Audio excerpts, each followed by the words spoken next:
안녕하세요, 여러분. 경제학을 쉽고 재미있게 풀어드리는 경제학장 박사입니다. 자, 오늘은 과점시장이라는 아주 흥미로운 전쟁터로 한번 들어가 볼 텐데요. 서로 담합이나 협력은 절대 못하는 상황에서 기업들은 과연 어떻게 각자 살아남으려고 할까요? 이준구 이창용 교수님의 명저 경제학 원론을 바탕으로 이 치열한 눈치 싸움의 세계, 독자적 행동 모형을 한번 파헤쳐 보겠습니다. 여러분이 만약 과정시장에 있는 어떤 회사의 CEO라고 한번 상상해 보세요. 아마 매일 밤 잠들기 전에 그리고 아침에 눈 뜨자마자 머릿속에 맴도는 질문이 딱 하나 있을 거예요. 바로 이거죠. 내 경쟁사, 쟤네는 다음에 대체 무슨 수를 쓸까? 이 질문에 대한 답을 찾는 과정이 바로 과점시장 전략의 전부라고 해도 과언이 아닙니다. 바로 이 눈치 싸움, 이 전략적인 추측 게임이 오늘 우리가 배울 과점시장의 독자적 행동 모형의 핵심입니다. 그러니까 경제학자들이 보니까 기업들이 상대방을 어떻게 생각하느냐, 어떻게 추측하느냐에 따라서 시장 전체의 판도가 완전히 뒤바뀌더란 말이죠. 그래서 여러 가지 모델을 만들었는데 오늘은 그중에서 가장 대표적인, 가장 유명한 세 가지 모델을 한번 들여다볼까 합니다. 자, 그럼 첫 번째 주자부터 만나볼까요? 바로 프랑스의 경제학자 오규스텐 꾸르노의 이름을 딴 꾸르노 모형입니다. 이 모형의 핵심은 아주 간단해요. 기업들이 뭘로 경쟁하냐? 가격이 아니라 바로 생산량, 즉 몇 개나 만들어서 시장에 풀 거냐, 이걸로 승부로 본다고 가정하는 거죠. 자, 여기서 이 모형의 가장 중요한 핵심적인 가정이 나옵니다. 별표 5개짜리예요. 뭐냐면 모든 기업이 이렇게 생각한다는 거예요. 내 경쟁사는 내가 생산량을 늘리든 줄이든 지금 만들고 있는 그 양을 그대로 유지할 거야. 이렇게 상대방의 생산량이 딱 고정되어 있다고 믿는 거죠. 그리고 그 믿음 하에서 그렇다면 나는 몇 개를 만들어야 가장 이익을 많이 볼까? 이걸 계산하는 겁니다. 이게 어떤 식으로 작동하는지 한번 볼까요? 시장에 딱 두 기업 A랑 B만 있다고 쳐봅시다. 처음에 A가 좋아! 난 100개 만들래! 하고 결정을 해요. 그럼 B는 A가 100개나 그럼 시장 상황을 보니 나는 80개 만드는 게 제일 이득이겠군! 하고 80개를 만들어요. 근데 이걸 본 A가 가만히 있나요? 아니죠. B가 80개를 만드네? 그럼 내가 100개 만드는 것보다 90개로 줄이는 게 더 이익이네! 하고 다시 생산량을 조정해요. 그럼 또 B가 반응하고 이런 식으로 서로의 행동에 계속 반응하면서 핑퐁 하다가 결국 어느 순간 이제는 더 이상 생산량을 바꿔봤자 이득이 없겠다 하는 그런 안정적인 상태에 딱 도달하게 됩니다. 경제학에서는 바로 이 상태를 꾸르노 균형이라고 부릅니다. 서로의 예상이 현실과 딱 맞아떨어지는 더 이상 변화할 요인이 없는 그런 안정적인 상태인 거죠. 그럼 이 균형 상태에서 시장은 어떻게 되느냐? 재밌게도요, 딱 독점 시장과 완전 경쟁 시장의 중간쯤 어딘가에 위치하게 돼요. 그러니까 생산량은 독점보다는 많고 완전 경쟁보다는 적고 가격은 반대로 독점보다는 싸지만 완전 경쟁보다는 비싼 그런 상태가 되는 겁니다. 잠시만요. 우리 민준 학생이 손을 들었네요. 질문 있나요? 교수님, 근데 현실에서는 기업들이 우리 몇 개 만들어요 하는 것보다 그냥 가격표 붙여놓고 가격으로 경쟁하는 경우가 훨씬 많지 않나요?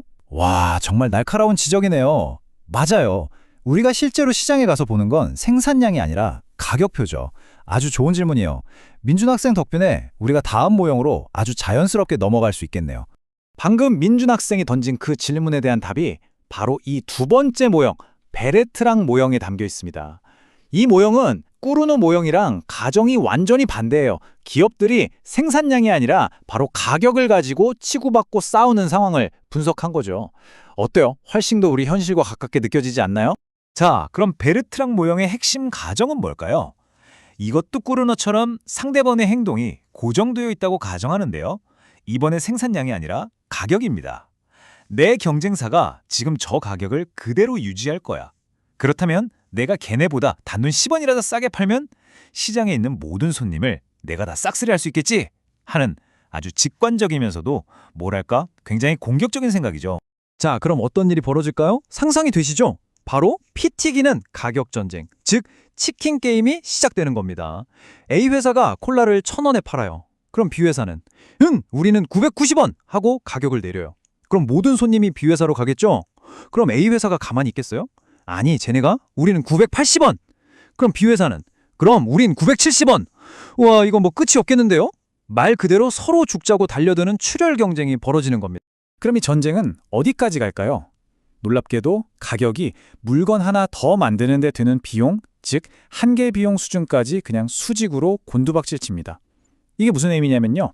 시장에 기업이 달랑 2개밖에 없는데도 마치 수백, 수천 개의 기업이 치열하게 경쟁하는 완전 경쟁 시장과 똑같은 결과가 나온다는 거예요. 기업들은 이윤을 거의 못 남기게 되는 거죠. 이걸 경제학에서는 베르트랑의 역설이라고 부릅니다. 정말 충격적인 결론이죠. 이번엔 우리 서연 학생이 손을 들었네요. 네, 말씀해 보세요. 교수님, 근데 좀 이상해요.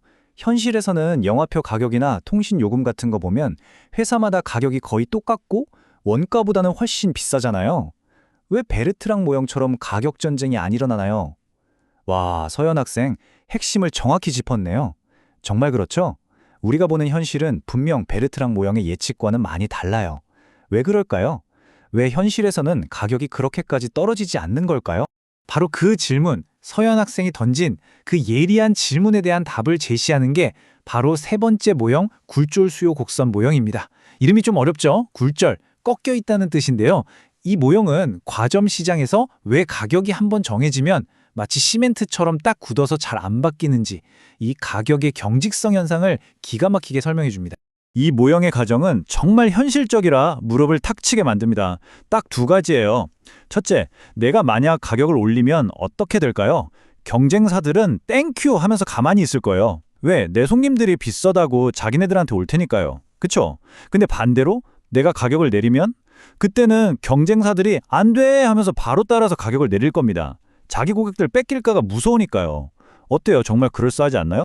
바로 이 비대칭적인 반응, 즉 올릴 땐 놔두고 내릴 땐 따라오는 이 상황 때문에 기업이 마주하는 수요 곡선이 현재 가격 지점에서 마치 무릎처럼 툭 하고 꺾이는 모양이 됩니다. 자, 이 그래프를 보세요. 현재 가격보다 위쪽은 기울기가 완만하죠. 가격을 조금만 올려도 손님들이 경쟁사로 우수수 떠나가 버린다는 뜻이에요. 반면에 아래쪽은 기울기가 아주 가파르죠. 가격을 내려봤자 경쟁사도 바로 따라 내리니까 손님은 별로 안 낸다는 뜻입니다. 이러니 가격을 올리기도 내리기도 참 애매한 상황이 되는 거죠. 그리고 이 꺾인 수요 곡선이 진짜 마법을 부리는 지점이 바로 여기입니다. 이 수요 곡선 때문에 한계 수입 곡선이라는 게 중간에 뚝 끊어져서 수직으로 텅 빈 구간이 생겨버려요. 이게 무슨 말이냐면 어지간히 생산 비용, 즉 한계 비용이 오르거나 내리더라도 그게 이 텅 빈 구간 안에서만 움직인다면 기업 입장에서는 이윤을 최대로 만드는 가격과 생산량을 바꿀 필요가 전혀 없다는 겁니다. 바로 이 수직 단절 구간이 가격을 꼼짝 못하게 만드는 자물쇠 역할을 하는 거죠. 이게 바로 가격 경직성의 비밀입니다. 그래서 우리가 일상생활에서 보는 현상들, 예를 들어 국제 유가가 매일 조금씩 변하는데도 동네 주유소 휘발유 가격은 며칠씩 그대로인 경우, 또 통신사들 요금제가 한번 정해지면 몇 년씩 잘 안 바뀌는 이유, 이런 것들이 바로 이 굴절 수요 곡선 모형으로 아주 명쾌하게 설명이 되는 겁니다. 자, 오늘 정말 머리가 좀 아팠을 수도 있는데 과점 시장을 분석하는 아주 중요한 3가지 모형을 모두 살펴봤습니다. 어떠셨어요? 경쟁사의 다음 수를 어떻게 예측하느냐, 이 작은 가정 하나가 시장의 결과를 얼마나 천차만별로 만드는지 확실히 보셨죠? 그럼 마지막으로 오늘 배운 내용 핵심만 딱딱 짚어서 정리해드릴게요. 자, 복잡하게 생각할 것 없습니다. 딱 이렇게만 기억하세요. 꾸르노 모형은 쟤네 생산량은 안 변할 거야. 베르트랑 모형은 쟤네 가격은 안 변할 거야. 그리고 마지막 굴절 수요 곡선 모형은 내가 내리면 따라 내리고 올리면 가만히 있을 거야. 바로 이 핵심 가정의 차이, 이 작은 차이가 시장의 생산량, 가격, 그리고 기업의 이윤까지 모든 것을 결정한다는 점, 이것만은 꼭 기억해 주시기 바랍니다. 자, 그럼 이제 이 이론들을 가지고 현실 세계를 한번 들여다볼 시간입니다. 여러분께 마지막 질문을 하나 던지고 오늘 강의 마칠게요. 우리가 매일 쓰는 스마트폰 통신사, 자동차에 기름 넣는 정유사, 그리고 요즘 많이들 보시는 넷플릭스 같은 스트리밍 서비스 회사들, 이 기업들의 보이지 않는 전략 싸움은 과연 오늘 배운 3가지 모형 중에 어떤 모형으로 가장 잘 설명될 수 있을까요? 한번 곰곰이 생각해 보세요. 이 질문에 대한 답을 고민하는 것만으로도 세상을 보는 여러분의 경제학적 시야가 훨씬 넓어질 겁니다. 오늘 강의는 여기까지입니다. 모두 수고 많으셨습니다.